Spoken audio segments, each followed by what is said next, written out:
So geotechnical engineering, so ఎస్ఎంఎఫ్ఎంతో పాటు అంత ఈక్వల్ వెయిటేజ్, ఒక్కొక్కసారి అంతకంటే ఎక్కువ వెయిటేజ్ కూడా వచ్చిన సందర్భాలు ఉన్నాయి మన జియో టెక్నికల్ ఇంజనీరింగ్కి. సో ఎస్ఎంఎఫ్ఎం తర్వాత అంత గ్యారంటీడ్ వెయిటేజ్ అంటే మనకున్నది జియో టెక్నికల్ ఇంజనీరింగే తర్వాత. Okay, so geotechnical engineering అంటే బేసిక్గా వర్డ్లోనే మనకు అర్థమైపోతుంది జియో ప్లస్ టెక్నికల్, అంటే technical knowledge related to earth అనే మీనింగ్ వస్తుంది మీకు. కానీ ఇందులో ఓన్లీ సాయిల్ గురించే చదువుతాం. బట్ యాక్చువల్గా geotechnical also include mechanics of rocks. రాక్కి సంబంధించిన, సాయిల్కి సంబంధించిన మెకానిక్సే కాదు, రాక్కి సంబంధించిన మెకానిక్స్ కూడా జియో టెక్నికల్ కిందకే వస్తుంది. మన సిలబస్లో లేదంతే. మన సిలబస్లో జియో టెక్నికల్ రిలేటెడ్ మనకు ఓన్లీ సాయిల్ ఫౌండేషన్ ఉంది అంతే. బట్ ఓవరాల్ ఎర్త్ క్రస్ట్లో ఉన్న అన్ని లేయర్స్ గురించి స్టడీ చేస్తాం, only related to technical aspects. Geological aspects మనకు geology separate chapter, separate topic ఉంది, అందులో జియాలజికల్ ఆస్పెక్ట్స్ మనం చూస్తాం. బట్ మెకానిక్స్ రిలేటెడ్ అనేది కూడా జియో టెక్నికల్ కిందకే వస్తుంది. సో ఇది ఎంటెక్ జియో టెక్నికల్ చేసే వాళ్ళకైతే ఐడియా ఉంటుంది. సో వాళ్ళు రాక్ సిస్టమ్ గురించి కూడా చదువుతారు, రాక్ మెకానిక్స్ ఉంటుంది వాళ్ళకి. బట్ మనకు గ్రాడ్యుయేషన్ లెవెల్లో మనకున్నది ఓన్లీ సాయిల్ రిలేటెడ్ మాత్రమే. ఓకేనా? సో ఇందులో జియో టెక్నికల్ ఇంజనీరింగ్ అంటే మనకు మన సిలబస్లో ఉన్నది సాయిల్ మెకానిక్స్, ఇంకోటి ఫౌండేషన్ ఇంజనీరింగ్.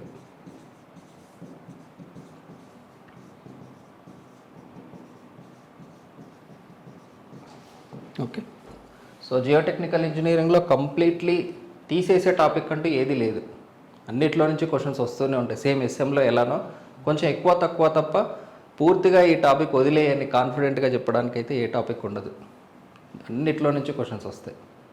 మనకు హైడ్రాలజీలో అలా కొన్ని ఇది వదిలేసిన ఏం కాదు, సర్వింగ్లో ఇది వదిలేసిన ఏం కాదు అని చెప్తూ ఉంటాం. కానీ బట్ జీటీలో అట్లా వదిలేయలేము, ఎస్ఎంఎఫ్ఎం లాగా అన్నీ చదవాలి దీంట్లో కూడా.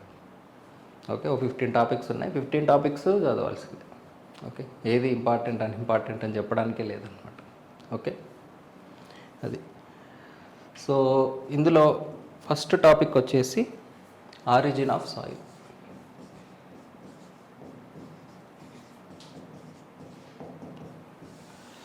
ఎగ్జామ్ పాయింట్ ఆఫ్ వ్యూలో రిలేటివ్లీ కొంచెం తక్కువ ఇంపార్టెంట్ క్వశ్చన్స్ ఉన్నాయి, ఇందులో కూడా 100% క్వశ్చన్స్ ఉన్నాయి. కానీ మరీ మీరంతా ఎక్కువ టైం వేస్ట్ చేసుకోవాల్సిన అవసరం లేదు.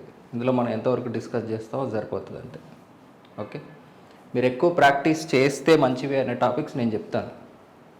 ఓకే, దీనికి అంత అవసరం లేదు. ఓకే, ఎంత థియరీ చెప్తామో చాలు. Okay okay so origin of సాయిల్లోకి వెళ్ళే ముందు బేసిక్గా ఎర్త్ క్రస్ట్ మనం అబ్జర్వ్ చేస్తే సాయిల్ అనేది, ఇప్పుడు ఇది ఎర్త్ అనుకోండి, క్రస్టే అన్నిటికంటే చిన్న లేయర్, లిథోస్పియర్ పార్ట్ ఏదైతే ఉందో మనకు. ఈ హార్డ్ రాక్ ఉన్నది తక్కువ పార్ట్, మాల్టైన్ ఫామ్లో ఉండేదానికంటే రాక్ ఫామ్లో ఉండేదాని థిక్నెస్ తక్కువ. ఇది యాక్చువల్గా ఎర్త్ ఫామ్ అయినప్పుడు సాలిడిఫై అవుతూ వచ్చింది, పైన ఉన్న లేయర్స్ సాలిడిఫై అవుతూ వచ్చినాయి. బట్ లోపల మాత్రం మాల్టైన్ ఫామ్లో అట్లనే ఉన్నాయి. రైట్, సో ఓవరాల్ ఇప్పుడు ఇది సాలిడ్. రైట్, ఈ పైన ఉన్న సాలిడ్ పార్ట్ అట్మాస్ఫియర్కి ఎక్స్పోజ్ అవుతూ ఉంది. రైట్, అండ్ ఏదైనా బయట ఉన్న డిపాజిట్స్ ఏవైనా సరే, డికాంపోజ్ అయ్యేది ఏదైనా సరే అది ఈ పై లేయర్ మీదనే ఉంటుంది.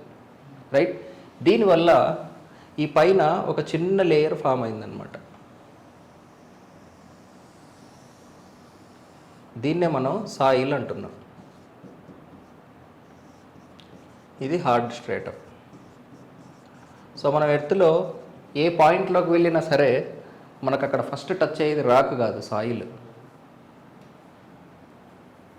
ఎక్కడైనా సరే మీరు అలా బయటికి వెళ్ళారనుకోండి, మీకు వెంటనే రాక్ తగలదు కదా, హిల్లీ ఏరియాస్ అలాంటి ఏరియాస్ అయితే తప్ప. మనకు first layer of the earth crust ఏంటి అంటే సాయిల్. బట్ ఎర్త్ ఫామ్ అయినప్పుడు సాయిల్ లేదు, ఎర్త్ ఫామ్ అయినప్పుడు ఉన్నది రాకే. ఇనీషియల్గా మోల్టైన్ ఫాము, అది సాలిడిఫై అయ్యి రాక్ అయిపోయింది.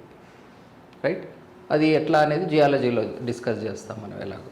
రైట్, ఆ రాక్ వెదరింగ్ యాక్షన్, రకరకాల వెదరింగ్ యాక్షన్స్ వల్ల రాక్ డిసింటిగ్రేట్ అయిపోయి సాయిల్ రూపంలోకి మారిపోయింది. ఓన్లీ కొన్ని లేయర్స్ ఏవైతే అట్మాస్ఫియర్కి ఎక్స్పోజ్ అవుతున్నాయో ఆ లేయర్స్ అన్నీ ఇప్పుడు సాయిల్ లాగా మారిపోయినాయి. ఇది సాయిల్ రావడానికి ఉన్న మెయిన్ రీజన్. సో ఇందులో రకరకాల సాయిల్లకు రకరకాల కారణాలు ఉన్నాయి ఫామ్ అవ్వడానికి. ఆ కారణాలు ఏంటి అనేది చూస్తే అయిపోతుంది టాపిక్, అంతే, అంతకుమించి ఏం లేదు దీంట్లో. ఓకేనా? సో ఇనీషియల్గా ఫస్ట్ లేయర్లో ఎప్పుడు కూడా ఆర్గానిక్ మ్యాటర్ ఉంటుంది. ఆర్గానిక్ అంటే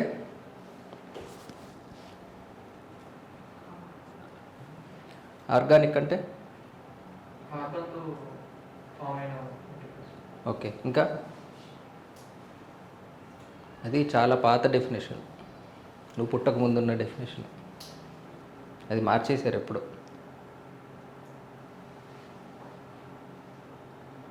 ఇంకా ఆర్గానిక్ అంటే తెలీదా మీకు? ప్లాంట్ నుంచేనా? అసలు ఆర్గానిక్ అంటే అర్థం ఏంటి? అసలు ఆర్గానిక్ అనే పదానికి అర్థం ఏంటి? ఓన్ ప్లాంట్ నుంచి వచ్చినవి అంతే, మనం ఆర్గానిక్ కాదు. అయితే లైఫ్ ఉన్నవి, లైఫ్ ఉన్న వాటి నుంచి వచ్చింది ఆర్గానిక్ అనమాట. సో ఇప్పుడు హ్యూమన్స్ని చనిపోయిన తర్వాత ఎర్త్ లోపల పెట్టేస్తారు, వాళ్ళు డీకాంపోజ్ అవుతారు. డీకాంపోజ్ అయ్యి ఏమవుతారు? మట్టే అయ్యేది. ఇదంతా మట్టే, మీకు తెలియదు ఏముంది. అది. సో ఇప్పుడు మనల్ని బూడ్చిపెట్టిన తర్వాత మనం మట్టి ఫామ్లో కన్వర్ట్ అవుతున్నాం కదా, ఇది ఆర్గానిక్ సాయిల్. ప్లాంట్స్ కూడా over the period of the time soil రూపంలోకి మారిపోతాయి. అవి కూడా డిసింటిగ్రేట్ అయిపోయి డికంపోజ్ అయిపోయి అవి కూడా సాయిల్ రూపంలోకి మారుతాయి.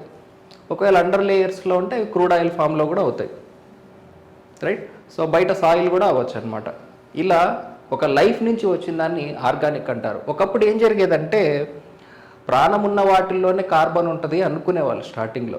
So carbon chemistry is nothing but organic అన్నట్టు అనేవాళ్ళు. ఆర్గానిక్ కెమిస్ట్రీ అంటే కార్బన్ కెమిస్ట్రీ అనుకునేవాళ్ళు. తర్వాత తెలిసింది అసలు కార్బన్ ఎక్కడ చూసినా ఉంటుంది, నాట్ ఓన్లీ లివింగ్ బీయింగ్స్ అనేది తర్వాత కనుక్కున్నారు. కానీ చాలా చోట్ల ఇప్పటికీ పేరు మార్చలేదు.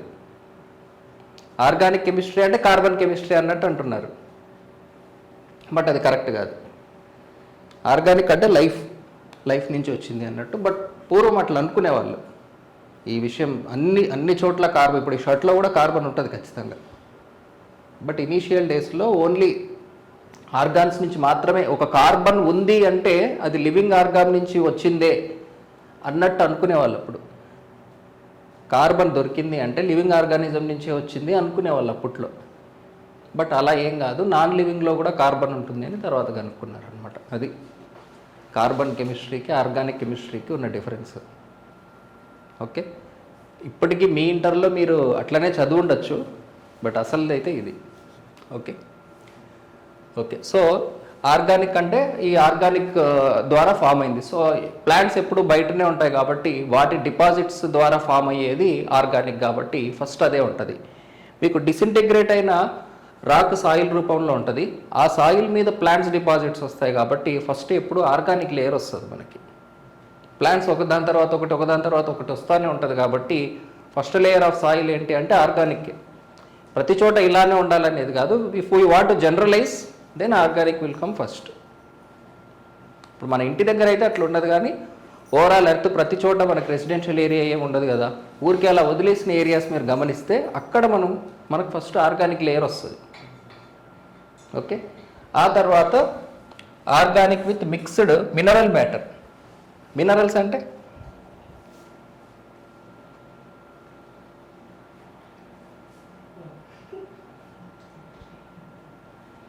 ఇలాంటి పదాలు చూడడానికి తెలిసినట్టే ఉంటాయి, కానీ అదేంటి అని అడిగే వరకు మీకు అదేంటో తెలియదు అనే విషయం తెలియదు. మినరల్స్ అంటే మినరల్స్ అంటే ఆర్గానిక్లో మినరల్స్ ఉండవా? మినరల్ అంటే ఖచ్చితంగా ఇన్ఆర్గానికేనా? అంతేనా? కన్ఫర్మేషన్కి అడుగుతున్నా మీరు ఎంత కాన్ఫిడెంట్గా ఉన్నారు అని. ఇన్ఆర్గానికే. ఓకే, సో ఇన్ఆర్గానిక్ అంటే అది మినరల్, అది కూడా కాదు. మినరల్ అంటే ఏంటి? ఇప్పుడు మినరల్ వాటర్ తాగుతున్నారు డైలీ, మినరల్ అంటే తెలియకపోతే ఎట్లా?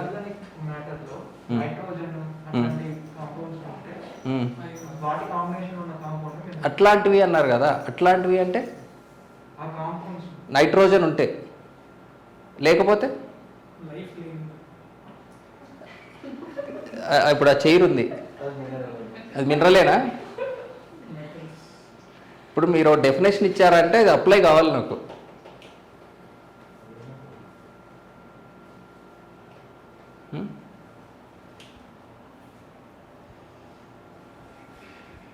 ఇది తెలుసా మినరల్స్ అంటే ఏంటో? Which supports living. Rock is formed from minerals. అందులో లైఫ్ ఎక్కడుంది? రాక్లో మినరల్స్ ఉంటాయో ఉండవా? మరి అక్కడ లైఫ్ లేదు కదా. మినరల్ అంటే ఏంటి అసలు? విత్ సపోర్ట్ లైఫ్ అంటే ఎట్లా కంప్లీట్ డెఫినేషన్ అవుతుంది చెప్పండి? విటమిన్స్ సపోర్ట్ చేయవా? ప్రోటీన్స్ సపోర్ట్ చేయవా? ఇప్పుడు మనిషి బాడీ దేంతో తయారవుతుంది? ప్రోటీన్స్తో తయారవుతుంది, రైట్? అట్లా ఇప్పుడు రాక్స్ దేంతో తయారవుతాయి అంటే మినరల్స్తో తయారవుతాయి. Complete earth crust is formed from minerals. మరి మినరల్ అంటే ఏంటి అంటే mineral is nothing but group of elements. మనకు బయట ఎప్పుడు కూడా ఆక్సిజన్ ఎలిమెంట్ కనిపించదు సాలిడ్ రూపంలో. సాలిడ్ రూపంలో నేను ఆక్సిజన్ తీసుకోవాలంటే తీసుకోలేను. సాలిడ్ రూపంలో మనకు ఏవైనా ఎలిమెంట్స్ దొరుకుతున్నాయి అంటే సాలిడిఫై అయిన ఎలిమెంట్స్ దొరుకుతున్నాయో వాటిని మినరల్స్ అంటాం. సో టోటల్ మన ఎర్త్ మీద ఏదైతే దొరుకుతున్నాయో సాలిడ్ రూపంలో ఇవన్నీ మినరల్సే. అర్థం కాలేదా? ఇప్పుడు నేను పాస్పరస్, ఈ ఎర్త్లో నాకు పాస్పరస్ అనే ఎలిమెంట్ దొరికింది. పాస్పరస్ ఆటం దొరకదు నాకు, పాస్పరస్ మినరల్ దొరుకుతుంది. ఏది? అదే మినరల్ ఏదైనా సరే. ఇప్పుడు మనకు సాలిడిఫై అయ్యే రూపంలో ఎలిమెంట్స్ సాలిడిఫై అయ్యే రూపంలో దొరుకుతాయి కదా, ఆ సాలిడ్ని మినరల్ అంటాం మనం. ఏ రూపంలో అయితే మనకు మినరల్స్ దొరుకుతాయో, ఇప్పుడు టోటల్ ఎర్త్ క్రస్ట్లో ఉన్న మినరల్స్ అన్నిటినీ మనం గమనిస్తే టోటల్ మినరల్స్ ఏముంటాయి అంటే హైయెస్ట్ మినరల్ ఏముంటుందో తెలుసా? ఆక్సిజన్. అది element. Okay. So elements abundant in continental crust. ఇది టోటల్ ఎర్త్ భాగంలో కాదు, ఓన్లీ క్రస్ట్ భాగం చూస్తే మనకు ఓన్లీ 1 2 3 4 5 6 7 8 ఓన్లీ 8 ఎలిమెంట్స్తో మాత్రమే టోటల్ ఎర్త్ క్రస్ట్ ఫామ్ అయింది. ఎర్త్ క్రస్ట్లో మిగిలిన ఎలిమెంట్సే లేవు అసలు, ఉన్నది ఇవే. అంటే మీరు ఏ part of the earth rock cut చేసి చూసినా ఇందులో ఏదో ఒకటి ఉంటుంది. ఇవి గ్రూప్గా ఫామ్ అయ్యి ఒక సాలిడ్ ఫామ్ అవుతుంది కదా, అది మినరల్. ప్రతి రాక్కి ఒక మినరల్ ఉంటుంది. ఇప్పుడు our body is made with protein అన్న కదా, రైట్? ఇప్పుడు జుట్టు ఏ ప్రోటీన్తో తయారైంది, స్కిన్ ఏ ప్రోటీన్తో తయారైనదని మీకు ఆన్సర్లు తెలిసి ఉంటాయి. ఇట్లా ఈ రాక్ ఏ మినరల్తో తయారైంది, ఆ రాక్ ఏ మినరల్తో తయారైంది అంటారు అనమాట. అది మినరల్ అంటే. ఈ ఎలిమెంట్స్ గ్రూప్గా ఫామ్ అయ్యి ఒక సాలిడ్ క్రియేట్ అవుతుంది అనమాట. ఫెల్డ్స్పర్ అని రకరకాలుగా దొరుకుతూ ఉంటుంది అనమాట.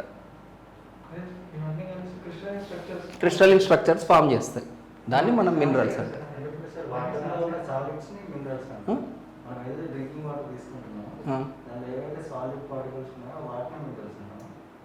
అట్లని కాదు, ఆ మినరల్స్ మన బాడీకి ఎసెన్షియల్. అందులో మళ్ళీ ఎసెన్షియల్, నాట్ ఎసెన్షియల్ మినరల్స్ కూడా ఉంటాయి. కొన్ని మన బాడీకి అవసరం.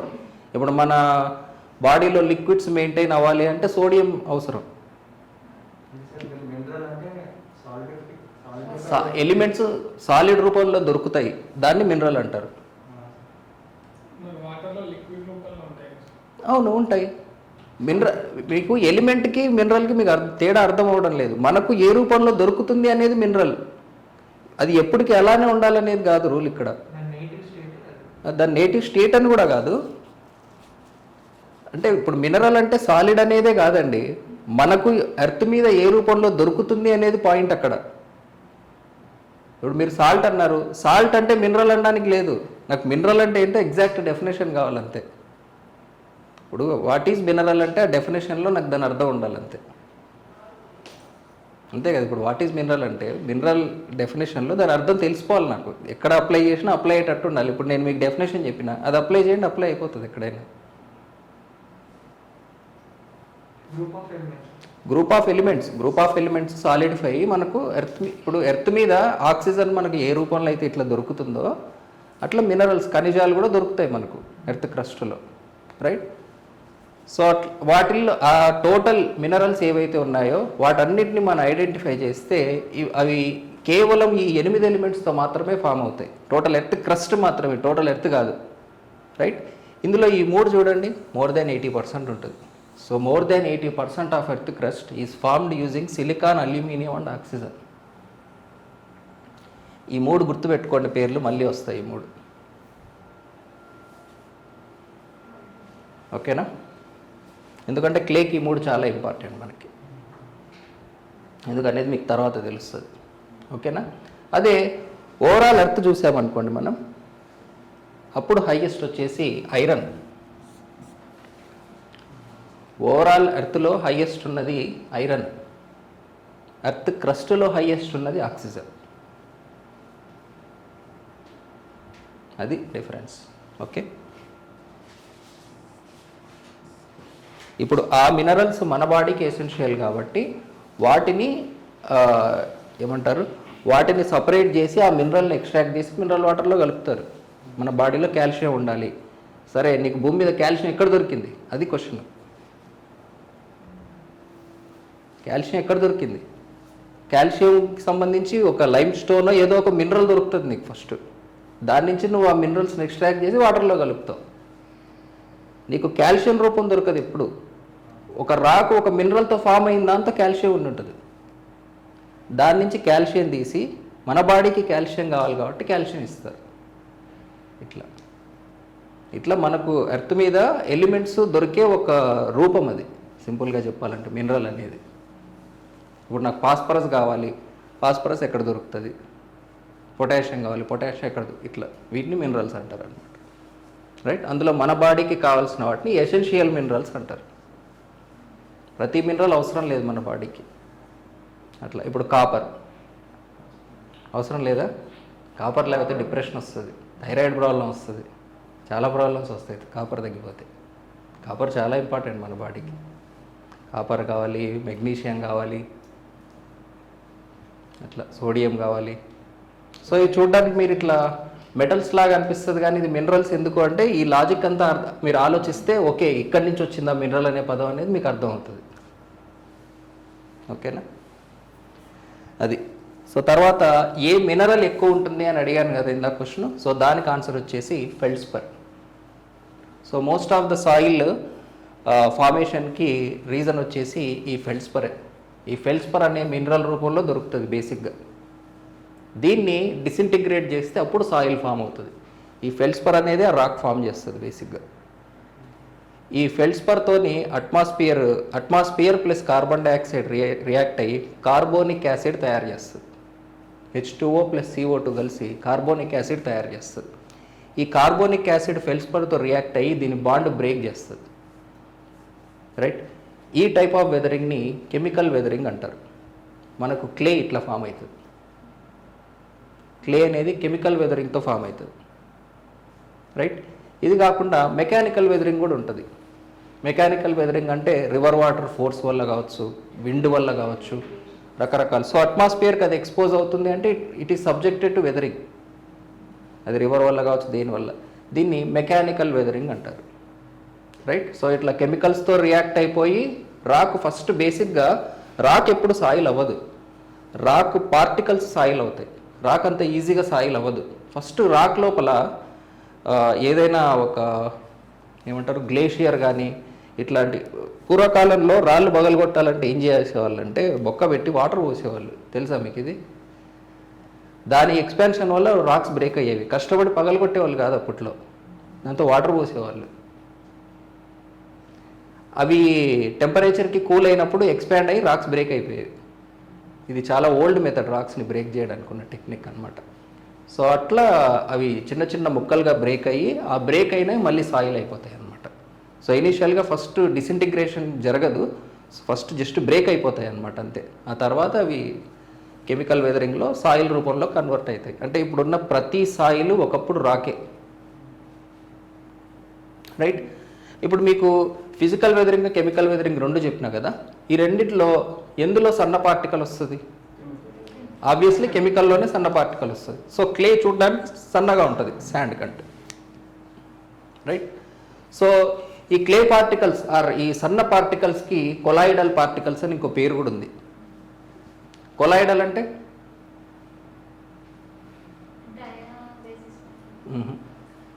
కొలాయిడల్ అంటే అర్థం ఏంటి? చిన్న చిన్న పార్టికల్స్ ఒక పెద్ద మ్మ్. పార్టికల్. ఇంకా వాటి స్వభావము రూపం అదంతా వద్దు నాకు. కొలాయిడల్ అంటే అర్థం కావాలి.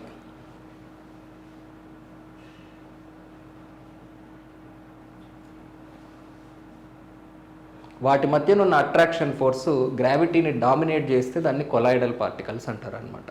అంటే గ్రావిటీని డామినేట్ చేస్తుంది దాని అట్రాక్షన్ ఫోర్స్. ఇప్పుడు నేను ఒక శాండ్ తీసుకొని ఇట్లా అన్నా అనుకో, శాండ్ కింద పడిపోతుంది.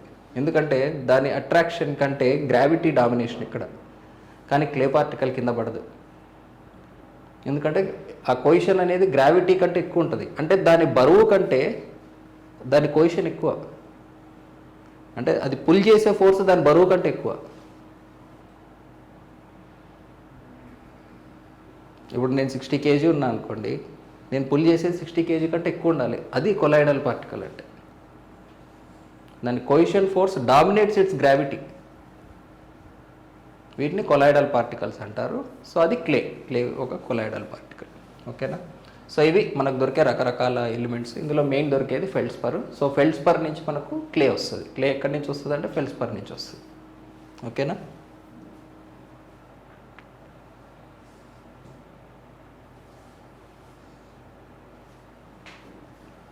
Okay, next mixture of sand, silt and clay. Next parent rock and weathered rock. So parent rock అంటే ఏ రాక్ నుంచి అయితే సాయిల్ ఫామ్ అయిందో అది పేరెంట్ రాక్ అనమాట. ఓకే, దాని తర్వాత అసలు వెదరింగ్కి గురవని రాక్ దాని కింద ఉంటుంది. సో ఇక్కడి నుంచి ఇంకా వెదరింగ్ అనేది స్టార్ట్ అయ్యి ఉండదు. సో ఓన్లీ పై లేయర్స్లో ఉన్న రాక్ మాత్రమే వెదర్ అయ్యి సాయిల్ రూపంలో కన్వర్ట్ అవుతుంది. సో ఎన్నో సంవత్సరాల క్రితం ఫామ్ అయింది సాయిల్, ఇప్పుడు ఫామ్ అయింది ఏం కాదు. బట్ స్టార్టింగ్లో లేదు. స్టార్టింగ్లో ఓన్లీ రాక్ ఉండేది. స్టార్టింగ్లో లిక్విడ్ ఉండేది. లిక్విడ్ నుంచి రాక్ నుంచి ఓన్లీ అవుటర్ లేయర్ మాత్రం సాయిల్గా కన్వర్ట్ అయిపోయింది అనమాట. ఇది దీని స్టోరీ. ఓకే,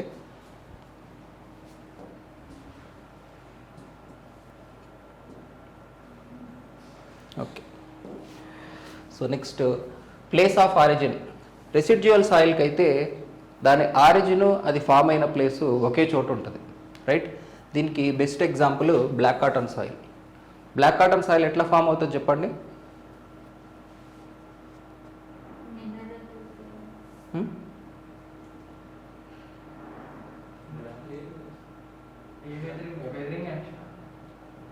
ఎట్లా ఫామ్ పోనీ వెదరింగ్ యాక్షన్ ప్రకారం అయినా చెప్పండి, పర్వాలేదు. ఎట్లా వస్తుంది బేసిక్గా బ్లాక్ కాటన్ సాయిల్? ఇప్పుడు ఇక్కడ బ్లాక్ కాటన్ సాయిల్ ఉంది, ఇక్కడ ఏం జరిగిందో చెప్పండి నాకు, అంతే.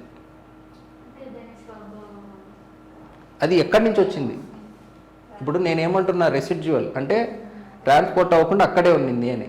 అక్కడ ముందు ఏముండింది? ఏం రాకుండేది? ఏ రాకున్నా అయిపోతుందా? అది నా క్వశ్చన్. వాల్కనో ఎరప్షన్, ఇది ఒక రీజన్. వాల్కనో ఎరప్షన్ అయి ఉండొచ్చు. ఇంకొకటి అది one of the reason, main reason అది కాదు. బసాల్ట్ రాకుందని, అది ఇంపార్టెంట్. సో బసాల్ట్ రాకుంది, బసాల్ట్ ట్రాప్ అంటారు దాన్ని కరెక్ట్గా. సో బసాల్ట్ ట్రాప్ రాకుండేది అక్కడ, అది వెదర్ అయినప్పుడు ఫామ్ అయ్యే సాల్ట్ని బ్లాక్ కాటన్ సాయిల్ అంటారు అనమాట. చాలా ఇంపార్టెంట్, గుర్తుపెట్టుకోండి. మినరల్ మ్యాంటమోర్లైట్ గురించి చెప్తున్నారా? ఓకే, దాని గురించి కాదు నేను అడిగింది. ఆరిజిన్ అంటున్నాం కదా, ఇది ఎలా ఫామ్ అయింది అని తెలియాలంటే ముందు అక్కడ ఏముందో తెలియాలి కదా. Okay, so disintegration of basalt trap. Okay, so volcanic ash ద్వారా ఫామ్ అయిందని కూడా అంటారు, కానీ దానికి ఇంకో పేరు ఉంది, చెప్తాను నేను ఈ క్లాస్లో, ఇప్పుడే రాబోతుంది. ఓకేనా? Next through transportation. సో దాని ఆరిజిన్ ఇక్కడ ఉండదు, ఎక్కడో ఉంటుంది. బట్ సాయిల్ మాత్రం ఇక్కడ ఉంటుంది. సో సాయిల్ ఎక్కడ ఉంటుంది, ఆరిజిన్ ఎక్కడో ఉంటుంది. ఇందులో first example alluvial soil. Alluvial soil గురించి ఆల్రెడీ మనం ఇరిగేషన్లో మాట్లాడుకున్నాం. రివర్స్ స్టేజెస్ ఆఫ్ రివర్ గుర్తుందా? మౌంటైన్ స్టేజ్ నుంచి డెల్టా రీజన్ వరకు. సో మనకు అల్యూవియల్ సాయిల్ ఎక్కడొస్తుంది? డెల్టా రీజన్స్లో ఫామ్ అవుతుంది అనమాట, రైట్? సో అది so transportation by river. Next lacustrine soil అంటే లేక్స్. అంటే ఇది అండర్ లేక్స్ అంటే కదులుతుంటాయా వాటర్? కదలవు కదా. మరి ట్రాన్స్పోర్టేషన్లో ఎందుకు పెట్టిన? రెసిడ్యువల్లో పెట్టాల్సింది కదా. కరెక్టే కదా.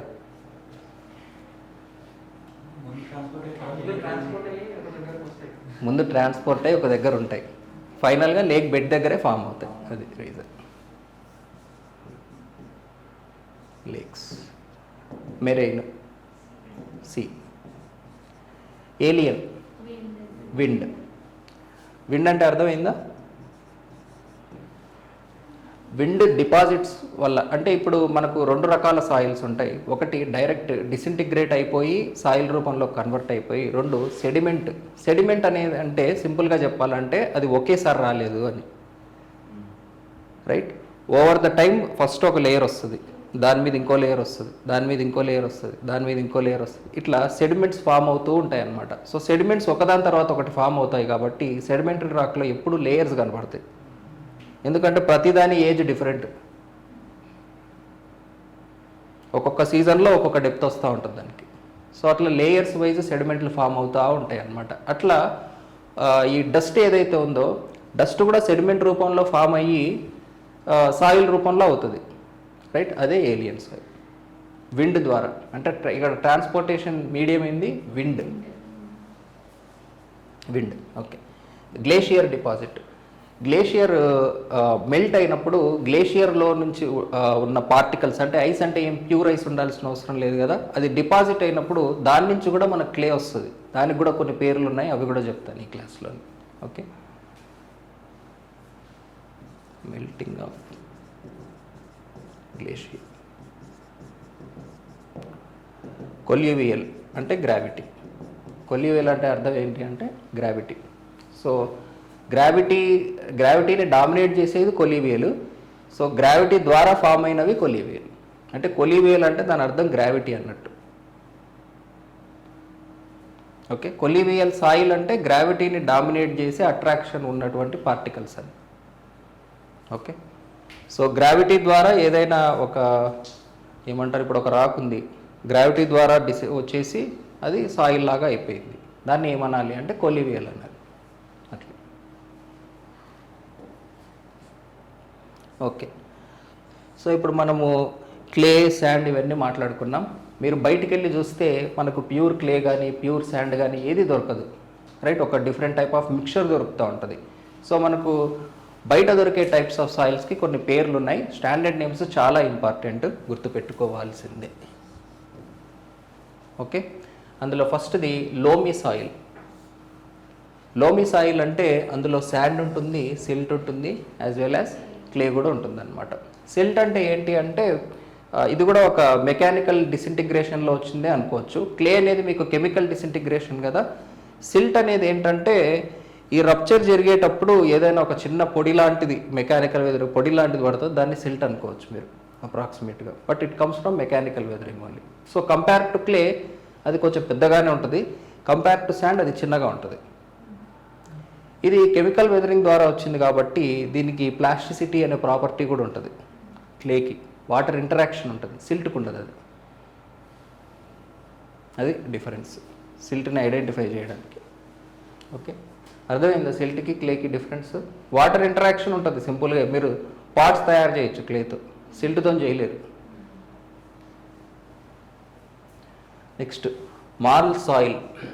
సో మార్ల్ సాయిల్ అంటే CaCO3 క్యాల్కేరియస్ ఉన్నటువంటి ఆర్ లైమ్ రిచ్ సాయిల్ అంటారు అనమాట దీన్ని. మార్ల్ స్టోన్ కూడా ఉంది మనకి, మార్ల్ స్టోన్ నుంచి వచ్చేదాన్ని మార్ల్ సాయిల్. లైమ్ స్టోన్ లాంటిది, అంటే లైమ్ కంటెంట్ ఎక్కువ ఉన్న టైప్ ఆఫ్ రాక్, అంతే, అంతకంటే ఏం లేదు దాంట్లో. Okay. Next varved clay. Clay sedimented soil in glacier lakes. ఇందాక గ్లేషియర్ అని చెప్పేది, అందులో రకరకాలు ఉన్నాయి.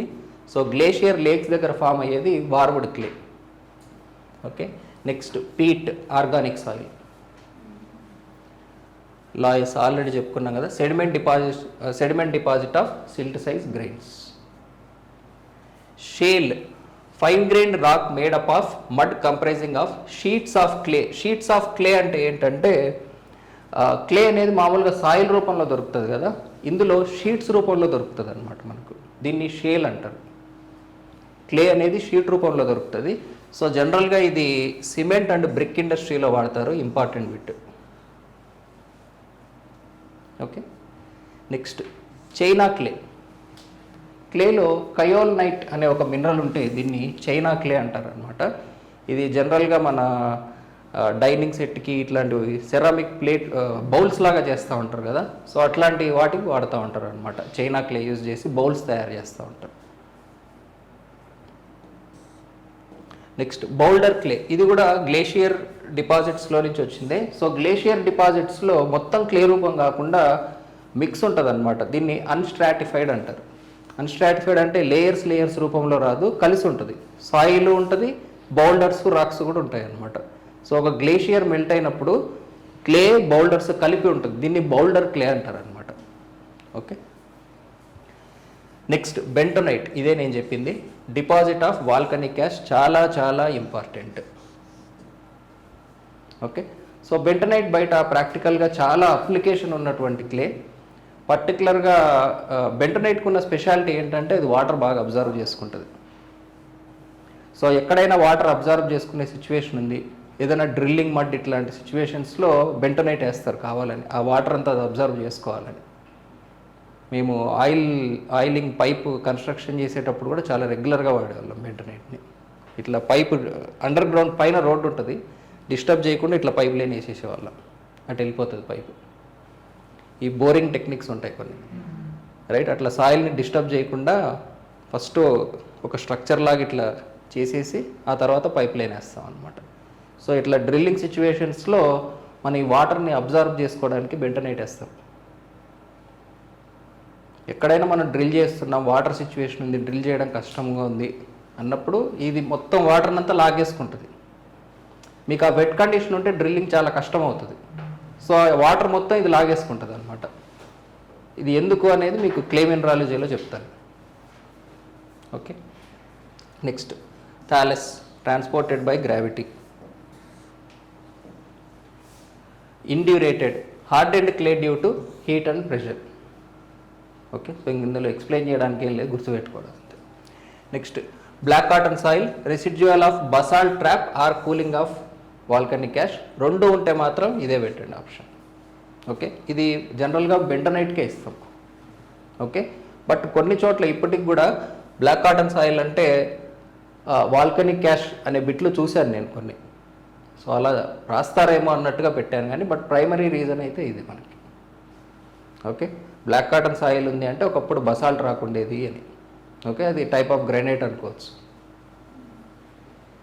Next till, unstratified soil formed from melting of glacier. ఇది కూడా ఓకే, టిల్ ఇది 2017 టీఎస్పిఎస్సిలో వచ్చింది. నెక్స్ట్ ఎలూవియం. సో అల్యూవియం తెలుసు కదా, అట్లా ఎలూవియం. ఇది ఎలూవియం అంటే ఏంటి అంటే దాని ఆరిజిన్, దాని ఫార్మేషన్ అక్కడే ఉంటుంది, ఇన్సిటు ఫార్మేషన్. మనకు బ్లాక్ కాటన్ సాయిల్ ఎట్లుంటుందో అట్లే ఉంటుంది. అయితే ఇది జనరల్గా హిల్ పైన గ్రావిటీ ద్వారా, ఎట్లయితే కొలీవియల్ సాయిల్ అన్నాను, గ్రావిటీ ద్వారా హిల్ దగ్గర నుంచి పడి డిసింటిగ్రేట్ అయిపోయి ఆ హిల్ కిందనే సాయిల్ ఫామ్ అయిపోతుంది. అక్కడే డిసింటిగ్రేట్ అయిపోయి అక్కడే సాయిల్ ఫామ్ అయిపోతుంది అనమాట. Transported by gravity and soil formed at the foot of the hill, in situ deposits అంటారు వాటిని, రైట్. అలా ఫామ్ అయింది ఎలూవియం. ఇది కూడా 2017 టీఎస్పిఎస్సిలో వచ్చింది. అలీవియం, అలీవియం అంటే soil formed at delta regions, alluvial soils.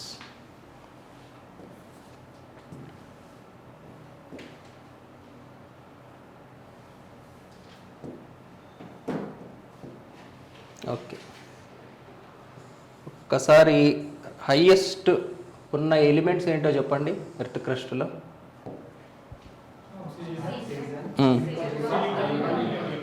Aluminium గుర్తుంది కదా. ఓకే, సో ఇవన్నీ మనకు జనరల్గా ఎట్లా దొరుకుతాయి అంటే షీట్స్ రూపంలో దొరుకుతాయి. వీటిని క్రిస్టలిన్ స్ట్రక్చర్స్ అంటారు అనమాట. క్రిస్టలిన్ స్ట్రక్చర్స్ అంటే దీనికి ఒక బేసిక్ యూనిట్ ఉంటుంది, ఒక ఆర్డర్లో ఫామ్ అవుతూ ఉంటాయి అనమాట. ఇలా ఫామ్ అయిన వాటిని క్రిస్టలిన్ స్ట్రక్చర్స్ అంటారు, రైట్. సో దీనికి ఉన్న బేసిక్ యూనిట్స్లో 2 రకాల యూనిట్స్ ఉన్నాయి మనకు క్లేయి సాయిల్స్కి సంబంధించి. ఓకే, ఈ టాపిక్ని క్లే మినరాలజీ అంటారు. ఇప్పుడు వరకు మనం చదివిన మినరల్స్లో ఓన్లీ క్లేకి సంబంధించి కొన్ని డీటెయిల్స్ తెలుసుకోవాలి. ఓకే, సో ఇందులో 2 రకాల షీట్స్ దొరుకుతాయి. ఓకే, ఒకటి SiO2, సిలికాను ఆక్సిజన్, రైట్. ఇది టెట్రాహైడ్రల్ షీట్ లాగా కనపడుతుంది అనమాట. SiO2 sorry SiO4. So Si ఒకటి ఓలు 4, రైట్. ఇదే మధ్యలో అల్యూమినియం ఉందనుకోండి, అప్పుడు దీని చుట్టూ 8 ఉంటాయి. దీన్ని ఆక్టాహైడ్రల్ షీట్ అంటారు అనమాట. సో జనరల్గా ఈ టెట్రాహైడ్రల్ షీట్ని ట్రెపీజియం రూపంలో రిప్రజెంట్ చేస్తాం. ఇలా షీట్ అంటే ఏంటి అంటే ఇవి ఇలా కంటిన్యూస్గా ఉన్నాయని. ఈ టెట్రాహైడ్రల్ క్రిస్టలిన్ యూనిట్ ఏదైతే ఉందో ఒక యూనిట్ ఉంటుంది. ఈ యూనిట్లన్నీ కలిసి స్ట్రక్చర్ని ఫామ్ చేస్తే దాన్ని క్రిస్టలిన్ స్ట్రక్చర్ అంటారు, రైట్. సో అలా సిరీస్లో ఒక సిరీస్లో యూనిట్ ఉందనుకోండి, దీన్ని సిలికా షీట్ అంటారు. దీన్ని ఇట్లా ట్రెపీజియం రూపంలో రిప్రజెంట్ చేస్తారు అనమాట. ఓకే. అలానే ఈ మధ్యలో అల్యూమినియం ఉందనుకోండి, అప్పుడు ఆక్సిజన్. ఇంకొక విషయం చెప్పడం మర్చిపోయాను, ఇక్కడ ఆక్సిజన్ ఉంది కదా, దీనికి పాజిటివ్ ఛార్జ్ ఉంటుందా, నెగిటివ్ ఛార్జ్ ఉంటుందా?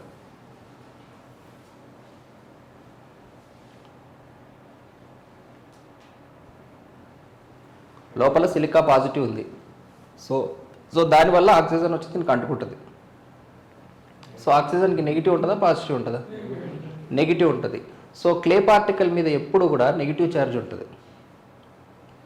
సో పాజిటివ్ ఛార్జ్ వచ్చినప్పుడు క్లే పార్టికల్ వచ్చి అతుక్కుంటుంది మనకి. ఓకే. సో ఇది టెట్రాహైడ్రల్ షీట్. అదే మధ్యలో అల్యూమినియం కానీ మెగ్నీషియం, ఐరన్ ఇవన్నీ పెట్టారు, కానీ మేజర్ మనకు దొరికేదైతే aluminium sheet. Okay. So silica interaction with oxygen, aluminium interaction with oxygen will be forming sheets. ఎందుకంటే మేజర్ అవే ఉన్నాయి కాబట్టి మనకి. ఎందుకు ఇవే రాశారు అంటే అవే ఉంటాయి ఎర్త్లో క్లేకి సంబంధించి. ఓకే. సో దీన్ని ఆక్టాహైడ్రల్ షీట్ అంటారు అనమాట. Octahedral sheet. This is represented by rectangle. Okay. ఇప్పుడు ఈ షీటు కలిసి రకరకాల మినరల్స్ తయారు చేస్తాయి. ఈ SiO2 కాదు మినరల్, ఈ షీటు కలిపి మినరల్స్ తయారు చేస్తాయి. ఆ మినరల్స్లో ఇంపార్టెంట్ మినరల్స్ చూద్దాం.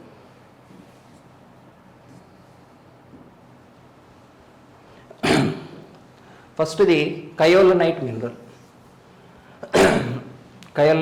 సో పైన ఉన్నది అల్యూమినా షీట్, రెక్టాంగిల్ కనపడుతుందా? కింద సిలికా షీట్ ట్రెపీజియం కనపడుతుందా? సో ఒక అల్యూమినియం షీటు, ఒక సిలికా షీటు, మధ్యలో hydrogen bonding. Silica aluminium and so on. Okay. So rectangle ఉంటే అల్యూమినియం, ట్రెపీజియం అంటే silica, aluminium sheet, silica sheet and so on. ఇలా ఒకదాని కింద ఒకటి అతుక్కుంటూ ఉండింది అనుకో, ఈ మెటీరియల్ని కయోలనైట్ మినరల్ అంటారు అనమాట. ఓకే. అలా కాకుండా ఇదిగోండి ఇలా, ఇది సిలికా షీట్, ఇది అల్యూమినియం షీట్, దీని కింద మళ్ళీ సిలికా షీట్. సిలికా షీట్ కిందే సిలికా షీట్ వచ్చిందనుకోండి, వీటి మధ్య గ్యాప్ వస్తుంది రిపల్షన్ వల్ల, రైట్.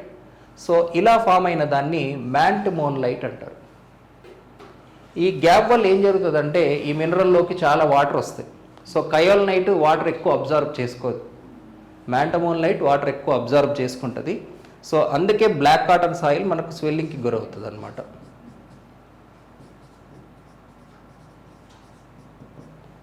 ఇంకొకటి వాల్కనిక్ యాష్కి మీకు ఏం చెప్పాను పేరు?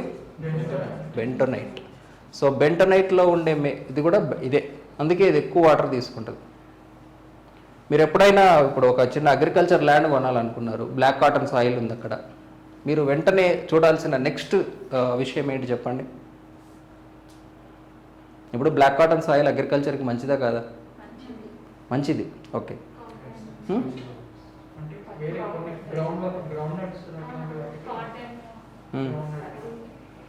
మీరు నెక్స్ట్ చూడాల్సిన విషయం ఏంటో చెప్పండి నాకు. బ్లాక్ కాటన్ సాయిల్ ఉంది, కళ్ళు మూసుకొని కొనేయచ్చా? అగ్రికల్చర్ ల్యాండ్ కొనేటప్పుడు బెంటోనైట్ ఉందా లేదా అని చూసావా? వాటర్, మామూలు క్రాప్కి కూడా వాటర్ ఎక్కువ తాగుతుంది ఆ సాయిల్, అదే దాంట్లో ఉన్న ప్రాబ్లం. వాటర్ ఎక్కువ ఉన్నప్పుడు ప్రాబ్లం లేదు, కానీ నువ్వు నార్మల్ క్రాప్ వేయాలనుకున్నా కూడా వాటర్ ఎక్కువ అవసరం అవుతాయి, అది దాంట్లో ఉన్న ప్రాబ్లం. ఎక్కువ వాటర్ ఉన్న వేస్తే ప్రాబ్లం, మామూలు రైస్ వేసినా కూడా ప్రాబ్లం లేదు, కానీ తక్కువ వాటర్ ఉన్న వాటికి అది పనిచేయదు. సో నువ్వు ఏ టైప్ ఆఫ్ క్రాప్ వేయాలనుకుంటున్నావు, అక్కడ వాటర్ సోర్స్ ఎలా ఉంది అనేది కావాలి. అదే నీకు రెడ్ సాయిల్ అయితే అంత ప్రాబ్లం ఉండదు అది. సో మీకు రెడ్ బ్లాక్ రెండు దొరికితే మీరు ఏది ప్రిఫర్ చేస్తారు? రెడ్ ప్రిఫర్ చేయాలి. మల్టీపర్పస్కి వస్తుంది అది. తెలంగాణలో ఎక్కువ సాయిలు రెడ్ సాయిల్ పర్సెంటేజ్ అవును, ఆ ఐడియా లేదు నాకు, ఇక ఆ జాగ్రఫీ రిలేటెడ్ తెలియదు కానీ రెడ్డేనా. నార్మల్ మనకి ఇండియా వైజ్ డిస్ట్రిబ్యూషన్ ఉంటుంది కదా, ఏ స్టేట్లో ఏ సాయిల్ ఎక్కువ ఉంటుంది. కర్ణాటకలో ఏది ఎక్కువ ఉంటుంది చెప్పండి.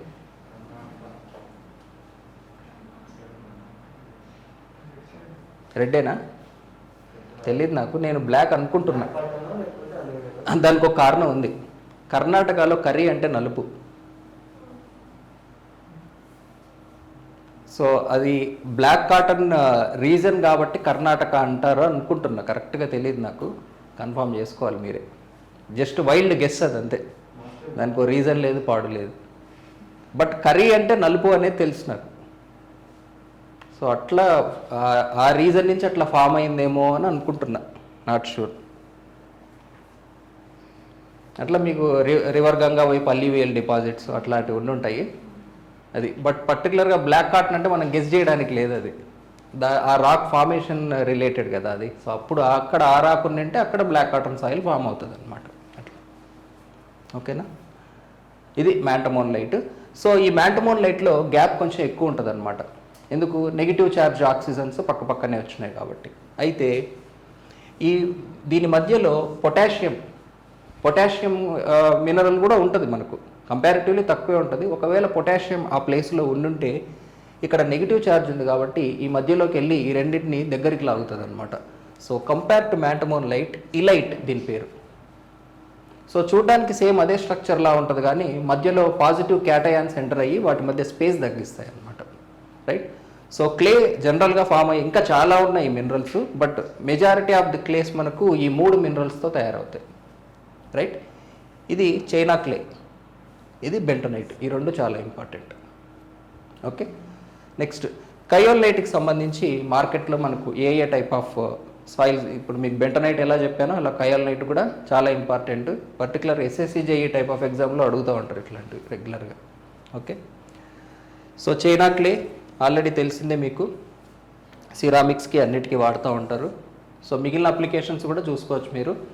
Paper coating, filling, refractories, fibre glasses, rubber, paint, ceramics. పెయింట్లో కూడా వాడతారు, ఇది కూడా చాలా ఇంపార్టెంట్, మర్చిపోయినా చెప్పడం. పెయింట్లో కూడా వాడతారు, కయోలైట్ మినరల్ పెయింట్స్లో కూడా వాడుతూ ఉంటారు అనమాట. నెక్స్ట్ బాల్ క్లే డిన్నర్ వేరు, ఫ్లోర్ టైల్, పాటరీ, శానిటరీ వేరు. సో ఇందులో కొంచెం ఇంప్యూరిటీస్ ఉంటాయి కాబట్టి ఫ్లోర్ టైల్స్కి కానీ ఇట్లాంటి వాటికి వాడుకుంటారు అనమాట. Next fire clays substantial impurities, industrial application and refractories.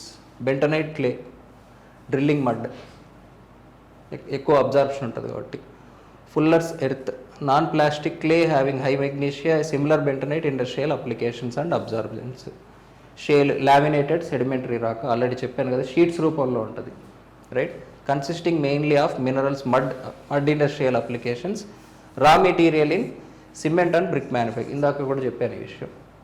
Okay. So ప్రతిదానికి సంబంధించి అది వాడే సిచ్యువేషన్ గుర్తుపెట్టుకోండి. ఓకేనా. సో కయోలైట్ అంటే ఇన్ని అప్లికేషన్స్ ఉన్నాయి. బాల్ క్లే అంటే ఫ్లోర్ టైల్స్, పాటరీ, శానిటరీ వేరు. ఫైర్ క్లేస్ అంటే refractories or industrial applications. Bentonite drilling mud, fuller's earth same దీని అప్లికేషనే, అబ్జార్బెంట్గా యూజ్ చేస్తారు. షేల్ అంటే సిమెంట్ అండ్ బ్రిక్ మ్యానుఫ్యాక్చరింగ్లో వాడతారు. ఇవి రకరకాల క్లే మినరల్స్, వాటి యొక్క అప్లికేషన్స్. ఇది సో బేసిక్ డిఫరెన్స్ రెండు కంపారిజన్ చేస్తే మనం, kaolinite is a clay which is rich in kaolinite mineral. Bentonite is a form of mineral which is consist of montmorillonite. దీని ఫార్ములా అవసరం లేదు మనకు. Kaolinite consist of tetrahedral sheet and octahedral sheet. ఒకటి ఇది ఉంటుంది. దీంట్లో అయితే ఒకటి ఆల్టర్నేట్గా ఉంటాయి, ఇది కూడా తెలిసిందే మనకి. Kaolinite forms as a result of weathering of aluminium silicate material such as feldspar. Bentonite forms from the volcanic ash, ఇది ఇంపార్టెంట్. ఇది ఫెల్స్పర్ డిసింటిగ్రేషన్ వల్ల ఫామ్ అవుతుంది, ఇది వాల్కనిక్ యాష్ ద్వారా ఫామ్ అవుతుంది. Okay. Kaolinite is useful in paper industry, so అక్కడ కూడా ఉంది ఆల్రెడీ, పేపర్ ఇండస్ట్రీ. టూత్పేస్ట్, ఇది కూడా ఇంపార్టెంట్. టూత్పేస్ట్లో కూడా కామన్గా వాడుతుంది ఇది. Okay. As an ingredient in skin care product, bentonite is useful for drilling mud as a binder and as a purifier and as an absorbent. ఇవి వీటి applications.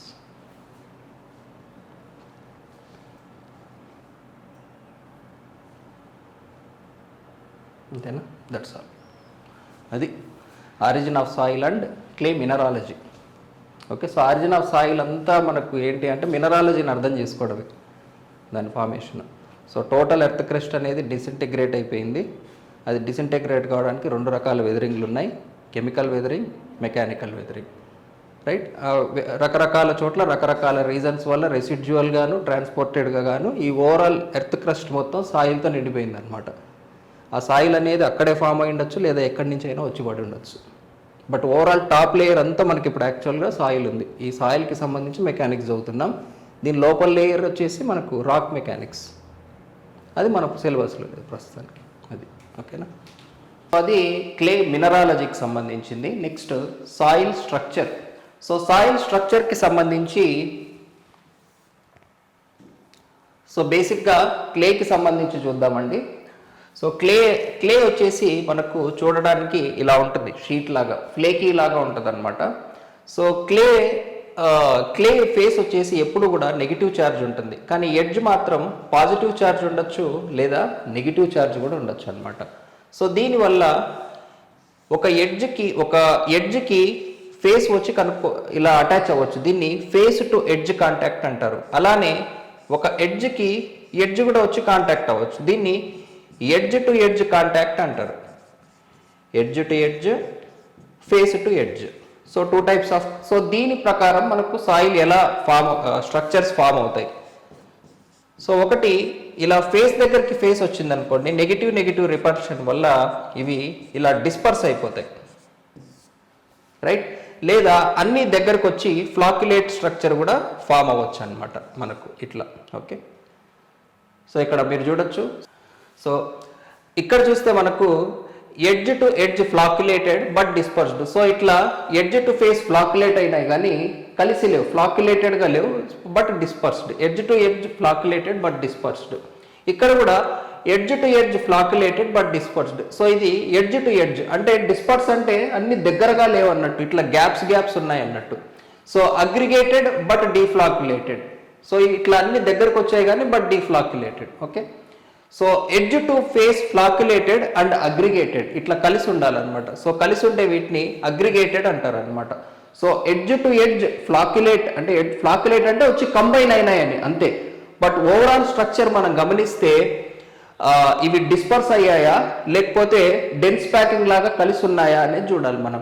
So edge to edge flocculated అంటే edge వచ్చి ఎడ్జ్కి అతుక్కుంది అని అర్థం.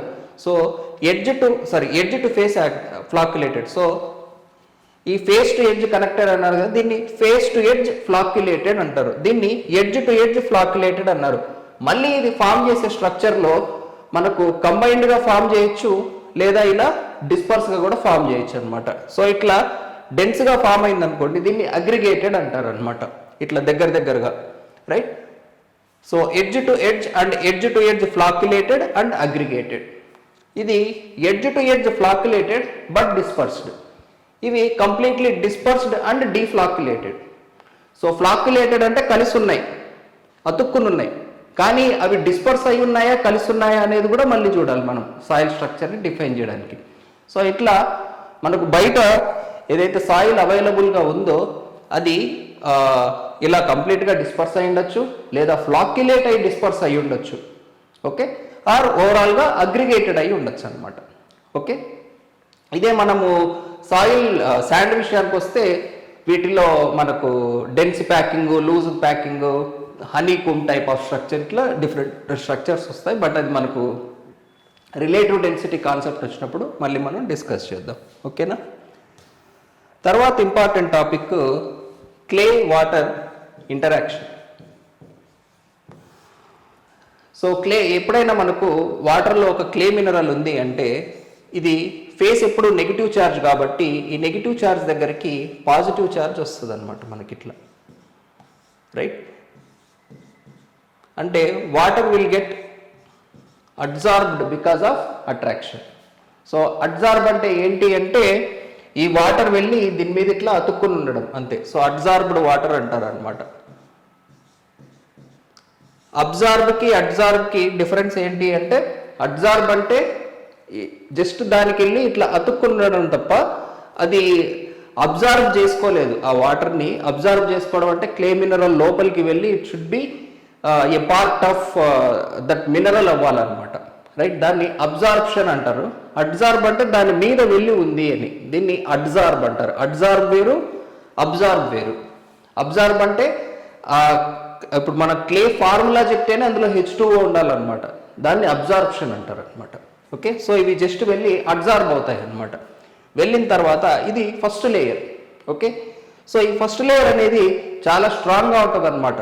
తర్వాత దీని సెకండ్ లేయర్ ఏదైతే ఉందో డిఫ్యూజ్డ్ లేయర్, దీన్ని డబుల్ వాటర్ అంటారు.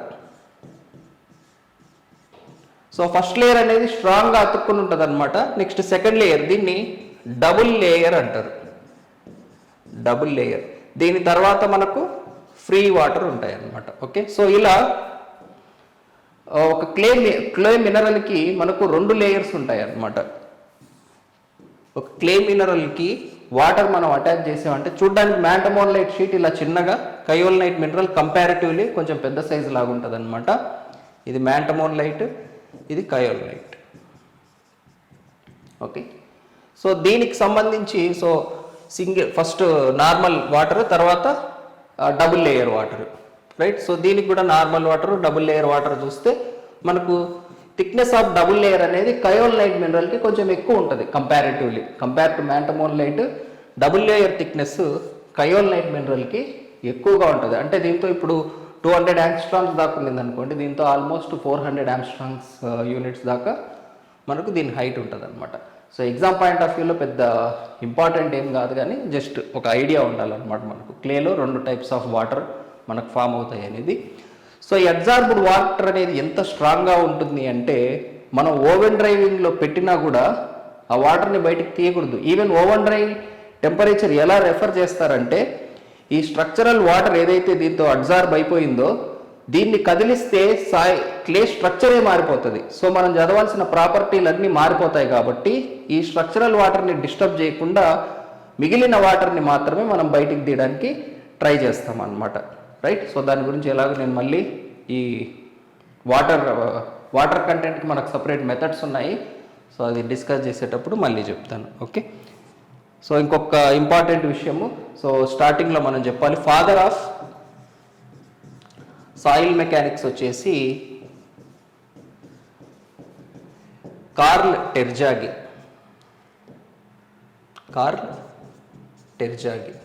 మనకు ప్రీవియస్లో కూడా అడిగారు చాలాసార్లు, ఎస్ఎస్సి జేఈలో కానీ స్టేట్ గవర్నమెంట్లో కానీ, one of the most repeated. అలానే ఫాదర్ ఆఫ్ ఫౌండేషన్ ఇంజనీరింగ్ వచ్చేసి ర్యాంకిన్.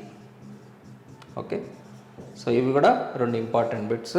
అది origin of soil, clay mineralogy and structure. Okay,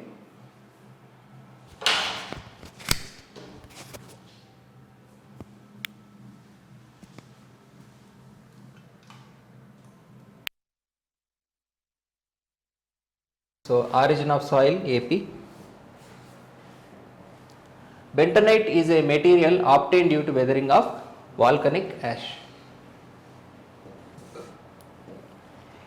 Clayey minerals are identified from non-clayey minerals by Atterberg limits. ఇది మనకు నెక్స్ట్ చాప్టర్స్లో వస్తుంది. ఈ index properties consistency limit chapter ఇది. So ఇక్కడ పడింది ఏంటండి? So father of soil mechanics Terzaghi. So father of soil mechanics వచ్చేసి టెర్జాగి, ఇంపార్టెంట్ బిట్.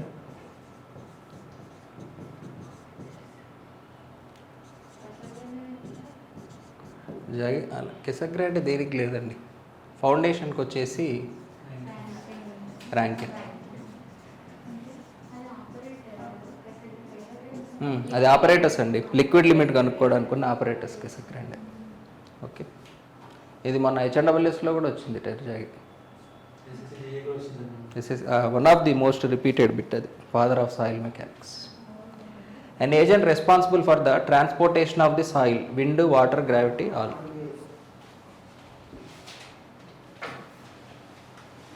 అయిపోయింది, అంత ఇంపార్టెంట్ కాదు కదా.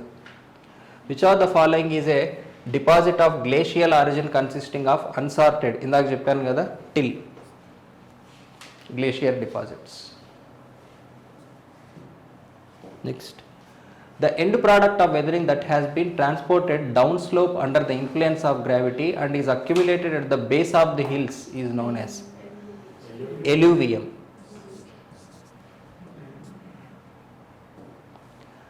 Water formed transported soil, alluvial.